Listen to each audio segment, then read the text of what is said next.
아침에 나오는데 사람이 없어요.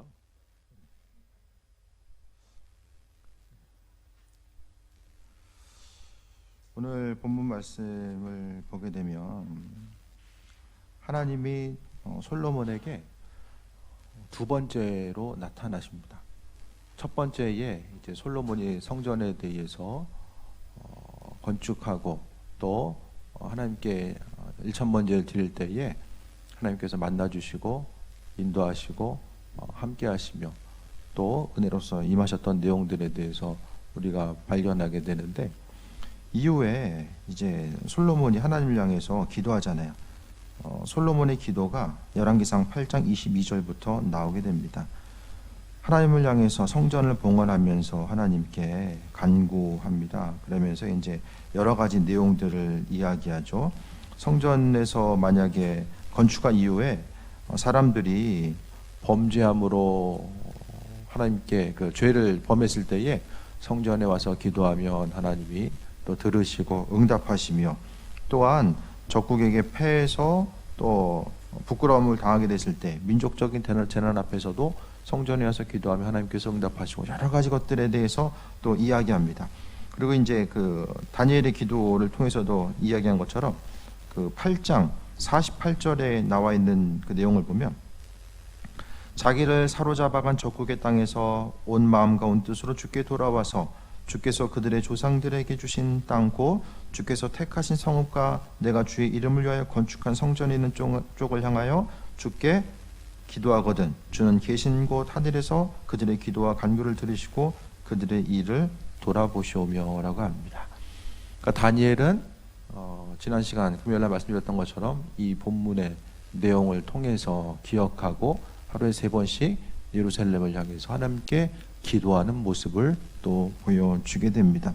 그래서 하나님께 이 모양 저 모양으로 이제 계속해서 기도하게 되고, 그 이후에 솔로몬이 성전 건축과 더불어 하나님께 바라고 원했던 그 모든 일들을 선포한 이후에 9장부터는 하나님께서 두 번째로 나타나셔서 약속하시고 은혜로 함께 하시는 내용들을 발견하게 됩니다. 그래서 9장 1절에 솔로몬이 여호와의 성전과 왕국 건축하기를 마치며 자기가 이루기를 원하던 모든 것을 마칠 때에, 그러니까 솔로몬은 하나님 은혜 가운데 그의 아버지 다윗이 이루었던 모든 것들을 그대로 물려받게 되죠. 그래서 솔로몬은 영적인 축복, 물적인 축복을 이어받았던 그 사람이 바로 솔로몬입니다. 그때에 여호와께서 전에 기브온에서 나타나심 같이 다시 솔로몬에게 나타나셨다라고 합니다. 그럼 솔로몬에게 하나님 왜 자꾸 만나 주셨을까? 그것은 솔로몬은 하나님 마음에 합하고자 힘썼던 사람, 그러니까 하나님과의 관계성을 중요하게 여기고 그 관계성 가운데서 삶을 풀어가고자 했었던 그 사람이 바로 솔로몬의 모습입니다. 좌우로 흔들리는 모습이 아니라 그는 철저하게 성전을 건축하고 왕궁을 건축하면서 그 가운데서 항상 하나님의 뜻과 인도하심에 대해서 거기에 집중하게 됩니다. 그래서 오늘 그 전체적으로 열왕기서에 나타나는 초반에 나타나는 솔로몬의 모습은 하나님께서 솔로몬을 바라봤을 때에 마음속에 기쁨을 갖고 있었다라는 것을 우리가 발견하게 됩니다. 그 마음에 하나님 보시기에 합한 자로서의 온전한 삶을 살고자 했었고 또 기쁨 가운데 나아가고자 했었던 모습. 그러니까 하나님께서 솔로몬을 보시면서 솔로몬이 하나님을 기뻐한 것을 보면서 하나님도 솔로몬을 향하여서 마음속에 기쁨을 가지고 함께하는 그 모습에 대해서 발견합니다. 그러면서 하나님께서 솔로몬에게 이야기하십니다. 오늘 본문의 말씀은 어떻게 생각하면은, 하나님은 우리와의 관계는 그 공식적으로 이야기하면 계약 관계예요, 계약. 하나님과 우리와의 관계성은 무조건적인 사랑의 관계가 아니라 성경은 철저하게 계약 관계로서 이야기합니다. 하나님은 하나님의 말씀대로 살아가고자 하는 그들을 지키시고 인도하시고 하나님의 백성으로 삼아주신다라고 약속하셨고, 또 그 약속의 범주 가운데 있었을 때에 하나님은 그분과의 백성들을 살리시고 인도하시고 함께 하신다는 사실을 분명하게 말씀하고 있습니다. 오늘 3절 말씀 보면 여호와께서 그에게 이르시되 내 기도와 내가 내 앞에 간구한 바를 내가 들었은즉, 하나님께서 세상 모든 만물을 창조하신 그 하나님의 아주 중요한 일이 무엇입니까? 자녀들, 백성들의 목소리를 듣는 것이 하나님께서 행하시는 주요 아주 주된 일이 바로 그 관계성 가운데서, 하나님은 그분이 세상을 창조하시고 또 사람을 만드시고 인도하시고 모든 것을 펼쳐 놓으셨어요. 그 가운데 아주 핵심적인 위치를 차지하는 것이 바로 사람입니다.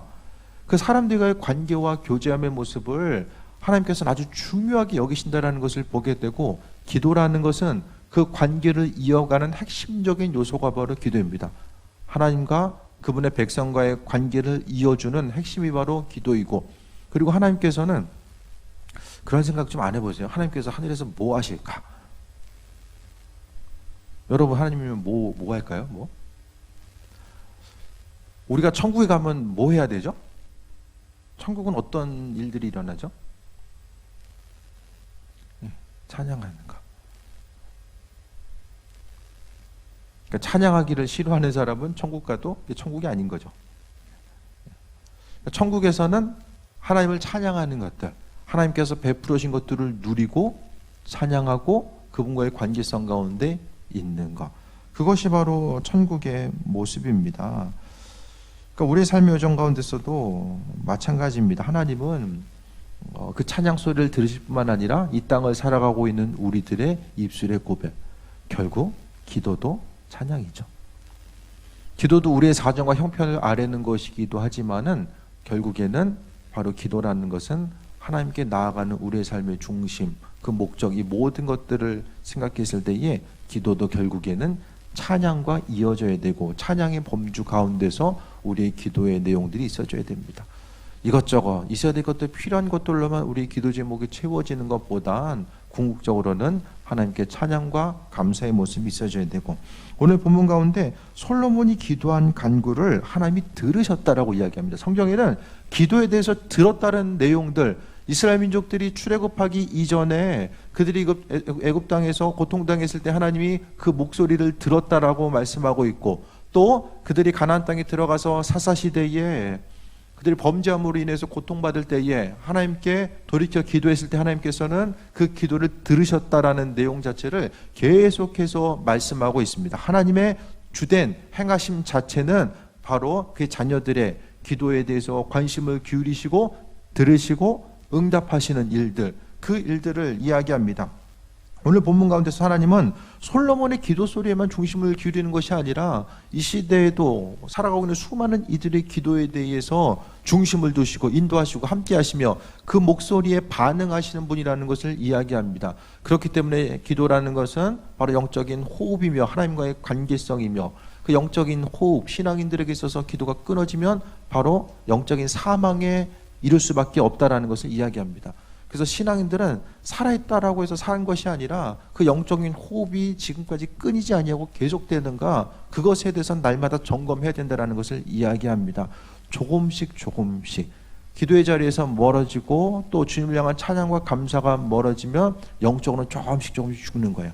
하루아침에 갑자기 죽는 것이 아니라 서서히 죽어가기 때문에 그 죽어간다라는 사실 자체를 모르면서 살아가게 됩니다. 그러니까 영적인 그 사망과 또 영적인 타락 또한 마찬가지거든요. 처음에 하나님 보시기에 합한 자로서 솔로몬도 그랬을 거예요. 나중에 이제 그 전도서의 말씀을 통해 보게 되면 그의 삶이 돌이키긴 하지만은 그 중간중간 그는 나라를 위해서 민족을 위해서 어떤 일을 행한다고 했지만은 그는 영적으로 조금씩 죽어가게 됩니다. 이토록 하나님과의 합한 삶을 살고자 했었던 그 한 사람 한 사람 솔로몬이 하나님과의 관계성이 조금씩 멀어져 가는 것. 그래서 이 시대의 그 중요한 어떤 것보다 중요한 것은 바로 하나님과의 관계성 자체. 계속해서 이제 뭐 사람들과의 거리 두는 것에 대해서 문자는 좀 하루에 한 번만 왔으면 좋겠는데 계속 오니까, 그럴수록 우리는 사람들과 관계는 떨어진다고 할지라도 하나님과의 관계성은 조금씩 더욱더 가까워져야 된다는 것을 이야기합니다. 믿는 우리들의 삶은 항상 하나님 보시기에 합한 자로서 오늘 본문을 통해서 하나님은 솔로몬의 기도만 듣고 계신 것이 아니라 이 시대를 살아가고 있는 우리 모두의 기도에 대해서 응답하시고 함께 하신다는 사실을 말씀하고 있습니다. 그러면서 간구한 바를 내가 들었은즉, 그러면서 3절을 통해 계속 말씀합니다. 나는 내가 건축한 이 성전을 거룩하게 구별하여 내 이름을 영원히 그곳에 두며 내 눈길과 내 마음이 항상 거기에 있으리니라고 합니다. 이 말씀 때문에 성전 건축하는 교회들도 많이 있을 거예요. 그냥 조금 더 편리한 어떤 것을 추구하는 것이 아니라 하나님이 성전 가운데서 약속하시잖아요. 그 성전 가운데 내 이름을 둔다라는 것은 고대 세계에서의 이름은 그 사람의 전부를 나타내는 거예요. 이름을 둔다라는 것은 하나님의 중심적이고 핵심적인 거. 그러니까 사람들이 하나님께서 내 이름을 여기 두었다라는 것을 사람들이 이해했을 때, 솔로몬이 이해하는 것은 하나님의 마음의 중심과 생각, 그분의 창조적인 모든 것들을 다 이 성전 안에 두시겠다라는 것으로 이해한 거예요. 그 이름을 영원히 둔대요. 다른 것이 아니라 그냥 잠깐 내가 시간 나면은 한번 성전 가운데서 한번 쳐다볼게, 그것이 아니라 하나님이 영원히 성전 가운데 마음을 두시겠다라고 말씀하고 있고, 또 그것을 거룩하게 구별하신다라고 말씀하면서 이름을 두고, 그 다음에 그곳에 내 눈길과 마음이 항상 그곳에 있다라고 합니다. 성전을 향해서 하나님께서 마음과 시선과 생각이 성전을 향하는 거예요. 그냥 다른 사람들 보기에는 그냥 하나의 건물, 또 하나의 모임의 장소처럼 보일지 모르겠지만은 하나님이 이 성전 공동체, 이 성전이라고 하는 것에 그분의 이름을 두시고 또 눈길과 마음, 그러니까 그분의 그 중심자, 세상 그 어떤 것보다도 하나님은 성전을 향해서 주목하고 있다라는 것을 말씀하고 있습니다. 그래서 성전에서 어떤 사람, 기도와 찬양과 예배로서 하나님께 나아가고자 하는 그 한 사람 한 사람을 향해서 그러니까 성전에 집중하다 보면 성전 공동체에 있는 한 사람 한 사람에 집중할 수밖에 없죠. 성전의 의미성이 좁게 이야기하면 교회 공동체를 이야기하고, 조금 더 넓게 보게 되면은 그 신약으로 이제 넘어가면서 성전 공동체가 파괴되잖아요. 그러면서 믿는 사람들, 그리스도 예수를 주인으로 고백하고 따르는 이들의 모임 자체가 바로 성전이 됩니다. 그 성전 공동체, 바로 그리스도를 주인으로서 고백하는 그 한 사람 한 사람이 모인 그곳에 하나님께서는 바로 그분의 이름과 눈길과 마음을 영원히 그곳에 두겠다라고 말씀합니다. 그러니까 교회 공동체는 무엇입니까? 성전이라고 하는 이 교회 공동체. 왜 수많은 사람들이 예배를 중요하게 여기고 또 성전 공동체를 왜 중요하게 여길까라는 생각을 해보게 됩니다. 다들 이제 바이러스 때문에 어려움 경험하고 있죠. 한두 사람이 아닐 거예요. 주변에서도 이제 위에 이웃교회 목사님하고 잠깐 통화하는데 식도염이 다시 도져가지고 약 먹고 있다 해가지고 곳곳에서 이제 스트레스로 인한 질병의 소식, 뭐 목회자뿐만이 아니라 다른 분들도 마찬가지겠죠. 예배에 대해서 또 성전 공동체를 향한 그 하나님의 뜻, 왜 더 마음을 두고자 하고 하나님을 향해서 예배하고 그분을 바라보고자 하는 것에 왜 중심을 둘까? 왜냐하면 하나님께서는 예배 공동체에 하나님이 마음과 눈길과 그분의 이름을 두시겠다라고 하는 거. 그럼 결국 성전은 뭐 하는 곳이죠? 예배가 이루어지는 곳이잖아요. 우리 신앙인들에게 있어서 예배는 이런 거예요. 하나님이 존귀하게 여기는 거. 그러니까 창조주 하나님께서 존귀하게 여기시기 때문에 뭐 예배의 형태가 이렇고 저렇고 그걸 이야기하고 싶은 것이 아니라 우리 신앙인들에게 있어서 기본적인 예배라는 것이 무엇인가를 분명히 인식하고자 해야 된다는 거예요. 그래서 하나님의 눈길과 시선과 마음이 그곳에 영원히 있는 것. 하나님은 예배하는 이들을 찾으시고 인도하시고 함께 하시고, 특히 솔로몬이 성전을 건축했을 때에 하나님께서 그의 마음, 그분의 마음, 그러니까 솔로몬을 기뻐하시고 솔로몬의 그 행함, 또 성전 건축을 통해서 솔로몬뿐만 아니라 모든 사람들이 마음과 생각을 모았던 그것 때문에 하나님께서 기뻐하셨던 것 또한 우리가 발견하게 됩니다. 그래서 우리가 성전에 올 때마다 그냥 습관적으로 반복해서 오는 것이 아니라 이 교회 공동체, 또 신앙 공동체 가운데서 하나님이 어떠한 마음과 생각과 시선으로 그 공동체를 바라보고 계시는가, 그것에 대해서 우리는 생각해 봐야 됩니다. 그냥 내가 기도하고 그냥 내 마음을 아뢰고 그냥 움직이는 그것이 아니라 하나님께서 어떻게, 그러니까 의미성이 되게 중요하잖아요. 예배에 대한 의미성, 신앙생활에 대한 이 의미성 자체가 무엇인지를 생각했을 때에 하나님은 우리가 생각하는 것보다 훨씬 더 많은 부분에 있어서 또 중심을 두시고 인도하시고 함께 하신다라는 사실 자체를 오늘 본문 가운데서 우리가 분명히 발견할 수 있게 됩니다. 4절 봅니다. 내가 만일 내 아버지 다윗 행함같이 마음을 온전하게 하고 바르게 하여 내 앞에서 행하여 또 내가 내게 명령한 대로 온갖 일에 순종하여 내 법도와 율례를 지키면, 5절을 보면 내가 내 아버지 다윗에게 말하기를 이스라엘의 왕이 오를 사람이 내게서 끊어지지 아니하리라 한 대로 내 이스라엘 왕위를 영원히 견고하게 하려니와. 이제 본문 내용은 계약의 구체적인 내용을 이야기하고 있어요. 하나님께서 성전을 기뻐하시고 이 성전 가운데 마음과 중심을 둘 텐데, 그런데 더 중요한 게 있어. 그 중요한 게 뭐냐면 4절을 통해서 순종하여 법도와 율례를 지키라는 거예요. 성경 말씀을 봐야지만이 우리가 각각의 삶의 터전 가운데서 순종하고 행해야 될 말씀이 무엇인지를 분별할 수 있게 됩니다.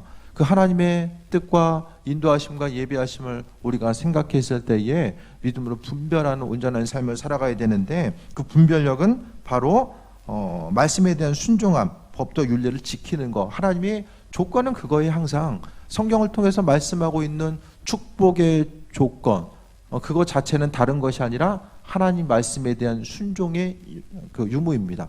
그럼 하나님이 말씀 순종을 왜 중요하게 여기십니까? 말씀에 대한 우리의 반응은 우리가 하나님을 어떻게 인식하고 있는지를 나타내는 아주 중요한 것, 유일한 그 대표성을 갖고 있는 것이 말씀이죠. 그러니까 성경 말씀에 대한 우리의 자세는 우리가 하나님을 창조주로서, 주인으로서 고백하고 그분 관계 가운데 있는가 아닌가를 나타내게 됩니다. 하나님은 다른 것이 아니라 우리가 입술로서 하나님을 찬양합니다, 경배합니다, 주님을 높입니다. 그것에 의해서 하나님이 우리의 믿음을 바라보시는 것이 아니라 우리가 말씀대로 우리의 삶의 여정 가운데 그 말씀에 근거해서 하루하루를 살아가고 말씀을 적용하고 믿음으로 순종하고 반응하는 것, 그것에 따라서 하나님은 우리 한 사람 한 사람의 삶의 여정 가운데 믿음의 순종의 모습을 통해서 하나님의 약속을 지켜나가겠다라는 거예요. 바로 이스라엘 민족들, 특히 이제 솔로몬을 향해서 왕위가 끊어지지 않고 계속해서 나아간다라는 그 약속에 대해서 하고 있고, 다른 이스라엘 민족들에게도 마찬가지죠. 민족 가운데서 그 족속들, 각 지파와 또 각 그 가정이 계속해서 끊어지지 않고 하나님 은혜 가운데 축복을 받는 존귀한 삶으로 이어질 수 있다는 것은 바로 율례와 법도를 지키는 것. 오늘 본문에 보게 되면 솔로몬을 향해서 대표적으로 이야기하는 것처럼 보이지만 솔로몬은 그냥 대표성을 갖는 거예요. 나머지 이스라엘 민족 전체를 향한 하나님의 메시지가 담겨져 있습니다. 그래서 하나님을 향해서 내가 우리 한 사람 한 사람이 다른 것이 아니라 하나님 말씀을 얼마나 중요하게 여기는가, 말씀에 대해서 가치를 둔다라는 거, 그 말씀을 중요하게 여긴다라는 것 자체에 대해서 우리가 얼마나 소중하게 여기는가, 그것에 따라서 우리의 삶의 모습이 하나님의 은혜 가운데 평탄함의 길을 걷기도 하고 또 반대로 가시밭길을 날마다 걸을 수밖에 없다라는 것에 대해서도 이야기하고 있습니다. 성전 공동체가 중요한데, 성전, 하나님의 시선이 있는 성전도 중요하지만 하나님께서 더 중심을 둔 것이 뭐냐, 성전에 와서 예배하는 이들의 마음과 중심과 생각이 하나님을 향해서 순종하고 믿음으로 반응하고 움직이는가. 그래서 하나님 보시기 기뻐하는 성전은 성전이 좋고 화려함의 그것의 모습이 아니라 그 성전 공동체에 속한 한 사람 한 사람이 얼마나 한 주간을 살아가면서 믿음으로 반응하고 움직이고 이 순종함의 모습이 있었는가, 그것에 따라서 그곳이 바로 하나님과 믿음으로 교제하는 천국과 같은 공동체가 될 수 있기도 하고 또 반대 방향으로 흘러갈 수 있다는 것을 또 말씀하고 있습니다. 성전을 향해서 하나님 보시기 합한 거. 그러니까 이 성전이 성전될 수 있는 것은 무엇입니까?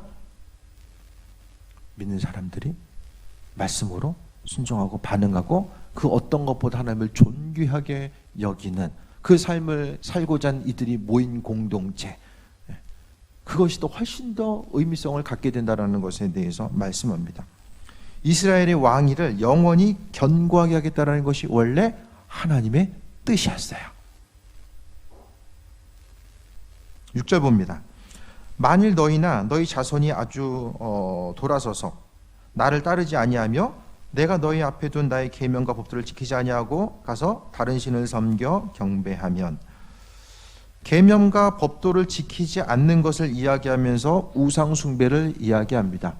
그러니까 우상 숭배의 모습은 뭐냐면은 이 성경에서 말하는 우상 숭배가 무엇인지를 철저히 기억해야 되는데, 우상 숭배는 다른 신을 섬기는 것, 그것만 이야기하는 것이 아니라 성경이 말하는 우상 숭배는 우리가 가치를 두는 것, 우리의 마음을 움직이게 하고 또 따르게 하고 우리의 마음의 기쁨과 슬픔의 요소, 그러니까 하나님 외에 우리 인생 가운데서 우리로 하여금 살아가게 하는 삶의 목적과 의미성과 중심을 두게 하는 것, 그것이 바로 이제 다른 신을 섬기는 것. 하나님은 하나님의 말씀을 근거해서 신앙인들이 삶을 살아가길 원하셨습니다. 그런데 우리의 삶에 있어서의 선택의 기준 자체가 하나님 말씀이 아니라 세상적인 다른 어떤 것으로 변해버렸을 때에 그것을 바로 다른 신을 섬기는 것으로서 이해해야만 합니다. 나를 따르지 아니하고 너희 앞에 둔 나의 계명과 법도를 지키지 아니하며 다른 신을 섬기면이라고 6절을 통해 이야기합니다. 반대의 내용이죠. 4절에는 순종하여 내 법도와 율례를 지키면, 6절에는 계명과 법도를 지키지 아니하며. 그러니까 우리의 인생은 둘 중에 한 가지인 거예요. 하나님의 말씀을 지키고 소중하게 여기고 살아갈 것이냐, 그렇지 않는가. 이 중간은 없어요. 성경 아무리 보더라도 하나님이 이 중간지대를 절대로 이야기하지 않아요. 신구약을 통틀어서 이럴 수도 있고 저럴 수도 있고 이것을 없어요. 성경의 개념 자체는 없습니다. 헬라 사상은, 세속적인 것들을 이야기하는 헬라 사상은 그 다양성을 이야기하고 효율성과 합리성을 이야기하지만, 오늘 본문 가운데 나와 있는 하나님의 말씀과 인도하심과 예배하심에 대해서 우리가 생각했을 때에 그 말씀은 효율성과 합리성이 아니라 바로 둘 중에 한 가지, 마음과 생각과 중심이 어디를 향해 있는가, 그것에 대해서 말씀하고 있습니다. 7절에 내가 이스라엘을 내가 그들에게 준 땅에서 끊어버릴 것이요. 하나님이 마음을 정하신 것이 있는데, 원래 하나님의 계획 자체는 이스라엘 민족들을 향해서 영원히 그들 나라가 평탄케 이어지고 또 하나님께서 허락한 축복을 누리는 것이었는데, 이것이 바로 이제 계약의 내용이에요. 그런데 오늘 본문 가운데서 계약이 깨질 수도 있다는 것을 말씀하고 있거든요. 그게 뭐냐면은 이스라엘 민족들이 하나님의 법을 버렸다는 거, 율법과 말씀을 버렸다는 것은 바로 하나님 버린 거예요. 하나님 말씀대로 살아가지 않는 것이 하나님 버린 거예요. 말씀은 하나님 자신이기 때문입니다. 땅에서 끊어버린다는 거, 이스라엘 민족들이 나중에 쫓겨나잖아요. 우상숭배하다가 쫓겨나게 되고, 또 내 이름을 위하여 거룩하게 구별한 이 성전이라도 내 앞에서 던져버리더니. 솔로몬의 성전이 크기가 얼마나죠? 100평 안 돼요. 솔로몬 성전 크기 100평 안 돼요. 정확히 모르겠지만은 근데 성전 짓는데 수조 원이 들어갑니다. 왜? 나라에 하나밖에 없었던 성전. 성전을 향해서 하나님 보시기에 합한 자로서 정말로 최고의 것으로서 성전을 봉헌해서 드리잖아요. 솔로몬과 이스라엘 민족들은 성전 짓기 위해서 죽을 힘을 다합니다. 그것이 억지로 했던 것이 아니라 하나님을 향해서, 그들은 신앙 공동체예요. 신앙 공동체인 그들에게 있어서 성전이라는 것은 하나님이 그들과 함께 해야 되는 눈에 보이는 성전. 성전을 볼 때마다 우리와 하나님께서 함께 하시는구나, 그것을 통해서 하나님께서 기뻐하시는구나, 그것 때문에 그들은 최고의 헌신과 노력을 통해서 성전을 건축하게 됩니다. 지금도 그렇게 못하겠죠. 100평지인데 어떻게 수조 원이 들어가요. 아무리 금으로 도배해도. 근데 하나님 뭐라고 말씀하세요? 내 이름을 위하여 내가 거룩하게 구별한 이 성전이라도 내 앞에서 던져버린다.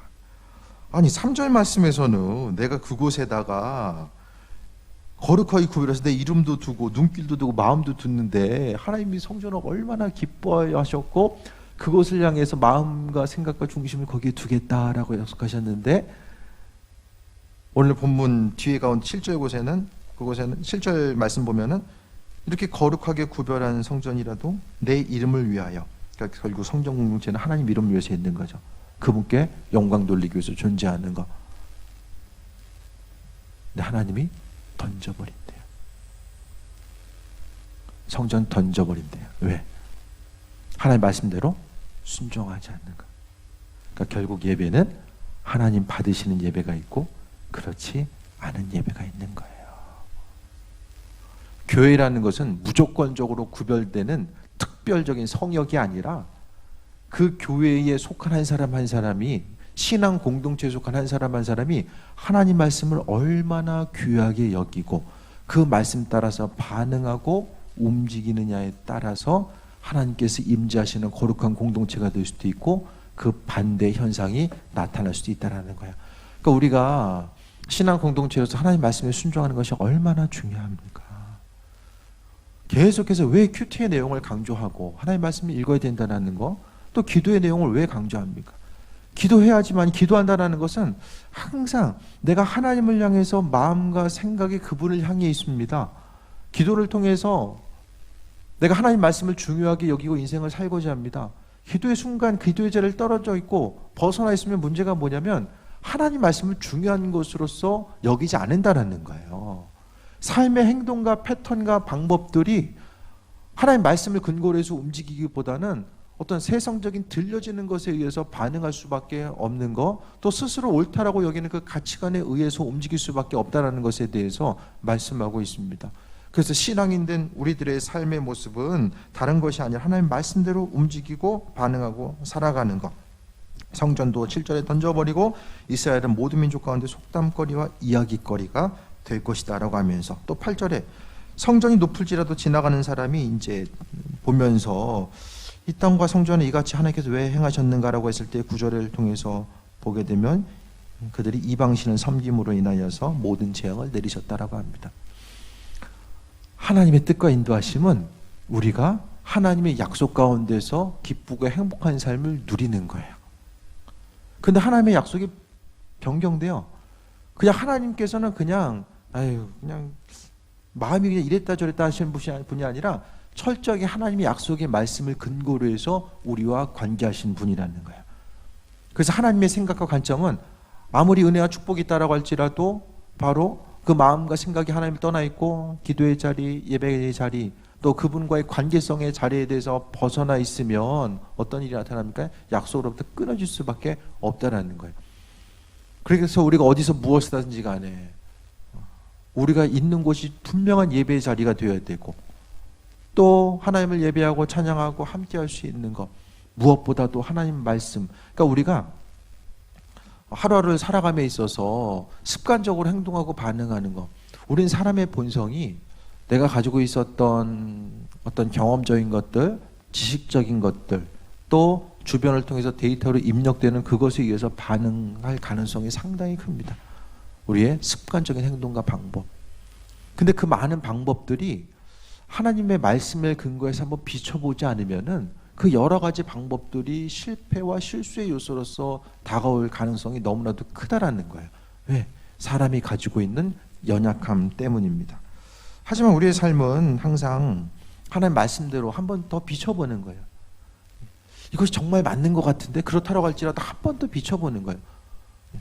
무엇을 행하고 움직이고 생각하고 선택하는 여러 가지 과정들 가운데서 이것이 참된 것인가 아닌가.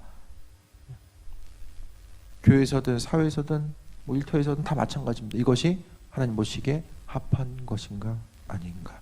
그것에 대해서 중심을 두어야 된다는 것에 대해서 보게 됩니다. 오늘 6절 말씀에 나와 있는 것은 오늘 열왕기서도 마찬가지거든요. 열왕기서도 성경이 최종적으로 기록된 것은 이스라엘의 포로기죠. 이스라엘 민족들 가운데서 우리 왜 이렇게 됐지? 하나님의 축복받는 백성들이었는데 왜 이렇게 지금 어려움 당하고 있지? 왜 망했지? 그것에 대해서 오늘 본문은 또한 답을 주고 있는 거예요. 현재 당하고 있는 어려움, 우리가 왜 이런 어려움 당하고 있지? 그것에 대해서 오늘 열왕기서의 말씀 자체는 바로 이들은 하나님의 원래 계획은 성전에 마음을 두고 또 거기서 하나님 말씀을 소중하게 여기고 살아가는 사람들 향해서 축복하시고 인도하시고 그들과 더불어서 하나님 교제하길 원하셨는데 이스라엘 민족들이 말씀을 버리고 하나님의 약속의 자리로부터 벗어나고 우상 숭배하고 그러다가 이제 결국에는 망하고 또 포로기의 삶을 경험할 수밖에 없었던 이 삶의 모습이 오늘 또 신학적으로도 답을 해주고 있는 것이 역으로 이야기하면 후대를 통해서 다시 한번 역으로 오늘 본문을 통해서 보게 되면 그와 같은 역할 또한 오늘 본문이 하고 있습니다. 오늘 말씀 정리합니다. 하나님께서는 솔로몬에게 나타나셨어요. 솔로몬에게 나타나셔서 솔로몬이 행했던 모든 일들을 칭찬하셨는데 특히 성전 건축에 대해서 하나님께서 기뻐하셔서 내 마음과 생각, 내 시선이 영원히 이곳에 있을 거야 라고 하면서 그런데 한 가지 전제 조건은 내가 너에게 준 약속, 율법과 계명의 말씀, 율례들을 지켜야지만이 함께함에 대해서 의미성이 있다라는 거. 그것이 아니라 한 주간 이스라엘 민족들 계속해서 우상 숭배하다가 하나님께 나와서 간구하고 이것 자체는 거짓이죠. 불법이 없으신 분, 절대 선이신 그분이 불법과 함께할 수 없기 때문에 하나님께서 말씀하신 거예요. 성전 공동체, 이 시대도 마찬가지입니다. 이 교회 공동체 가운데 중심을 이루어야 될 것은 예배하는 사람들, 우리 한 사람 한 사람 모여서 예배하는 이들이 하나님 말씀을 삶을 통해서 이 한 주간을 살고 다음 한 주간의 여정 가운데서 얼마나 그 말씀을 기준으로 해서 선택하고 반응했는가, 그것에 대해서 철저하게 우리가 점검하지 않으면은 하나님의 약속으로부터 떨어져 나갈 수밖에 없다는 것에 대해서 볼 수 있게 됩니다. 철저하게 하나님은 약속하셨기 때문에 무조건적으로 우리를 사랑하시고 무조건적으로 일을 행하시는 분이 아니라 철저하게 그분의 약속 가운데 아브라함에게도 하나님 약속하셨고요, 야곱과 이삭 모든 사람들에게 성경에 나와 있는 이들을 향해 하나님 약속하신 거예요. 이 약속은 뒤에 보면 계속해서 이어지게 됩니다. 하나님 말씀에 대해서 소중하게 여기는 이들 하나님께서 책임지신다라고 약속하셨잖아요. 환난과 어려움들,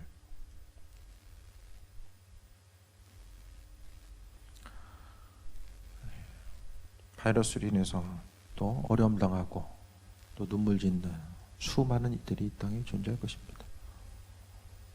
고통으로 인해서 앞으로의 삶에 대해서 근심 걱정하고 교회 공동체뿐만 아니라 다 마찬가지입니다.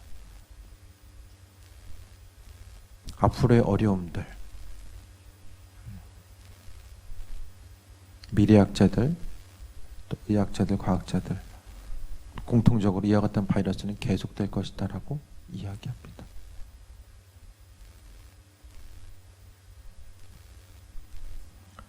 앞으로의 삶의 여정 가운데 우리가 어떻게 반응하고 살아갈 것인가, 환경적인 어려움으로 인해서 날마다 고통당하고 눌리고 어떻게 될지 모르는 불안함 가운데 우리가 살아가야 될 것인가, 그것보다는 하나님 약속의 말씀에 의지해서 간구하고 기도하며 하나님 약속의 말씀에 대해서 우리가 조금 더 깊이 깨달아 알고자 하고 우리가 세상을 살아감이 습관적이고 내 육신의 본성대로 움직이고 반응하고 살아가기보다는 철저하게 하나님 말씀, 나를 향한 교회와 가정과 나라 민족을 향한 하나님의 뜻과 인도하심이 무엇일까, 거기에 더욱더 중심을 두고자 했을 때에 하나님은 그분의 일들과 예비하심을 우리에게 비춰주실 것입니다. 성경 말씀을 통한 하나님의 축복은 단순합니다. 약속의 말씀에 순종하는 사람, 말씀 순종한다는 것이 단순히 쉽게만 순종하는 것이 아니라 삶을 통해서 행해지는 모든 일들 가운데서 이 일을 향한 하나님의 뜻, 그것이 무엇일까에 대해서 한 번 더 고민하고 말씀을 통해서 분별하고 구별하고자 하는 그 삶의 모습이 바로 하나님을 귀하게 여기는 온전한 삶의 모습입니다. 그분의 도우심과 인도하심 따라 또 새해 먹고 나아가길 바라며 또 말씀 가운데 허락하신 하나님의 뜻, 그 인도하심 가운데 강건함 누리는 또 귀한 삶 되시길 축원드립니다. 말씀 기억하며 또 기도합니다. 오늘 주신 말씀 통해서 하나님 말씀 소중하게 여기고 그 도우심 가운데 세임 얻길 원합니다. 이 시간 잠시 또 한 주간 말씀을 적용할 것에 대해서 기억하며 동성으로 기도합니다. 주님의 은혜 감사합니다. 하나님, 우리의 10년 가운데 은혜 더하시고 인도하여 주시며 아버지의 선하신 뜻 가운데 강건함 누리길 원하오니 하나님 역사하여 주옵소서. 믿는 자로서 복된 삶 누리길 원하고 오직 그리스도 예수로 말미암아 강건함 누리길 원합니다. 하나님께서 무엇보다도 소중하게 여기셨던 것이 관계이며 그 관계는 우리가 주님의 말씀에 대해 순종함을 통해서 그 관계가 이루어짐을 보았습니다. 아버지 하나님, 은혜로 임하시고 인도하여 주시며 믿는 자로서 복된 삶 누리기 원합니다. 하나님 함께하여 주옵소서. 고난의 때에 하나님 말씀을 통해서 승리하고 이겨내게 하시며 오직 그리스도 예수 주로 인해서 세임 얻는 존귀한 삶을 누리길 원하오니 아버지 하나님 영광받아 주옵소서. 우리의 마음과 생각이 주님을 향하게 하시며 어디서 무엇을 하든지 간에 주님과 교제하는 존귀한 삶 누리기 원하오니 하나님 은혜 도하여 주옵소서. 믿음으로 승리하게 하시고 또 믿음으로 반응하게 하시며 어디서 무엇을 하든지 간에 선택하고 움직이고 반응하는 것이 하나님 말씀의 근거에서 움직이기 원하오니 주관하여 주옵소서. 이 교회 공동체 가운데 속한 이들 하나님께서 기억하시고 영육 간의 강건함 더하여 주시며 믿는 자로서 복된 삶을 살아갈 수 있도록 주님 지키시고 인도하여 주옵소서. 항상 세임하라 가시고 인도하여 주시며 주의 도우심 가운데 강건함 누리길 원하오니 주여 역사하여 주옵소서. 우리의 마음과 생각이 주님을 향하기 원합니다. 아버지 하나님 함께하여 주옵소서. 주님 은혜로 임하시고 강건함으로 역사하옵소서.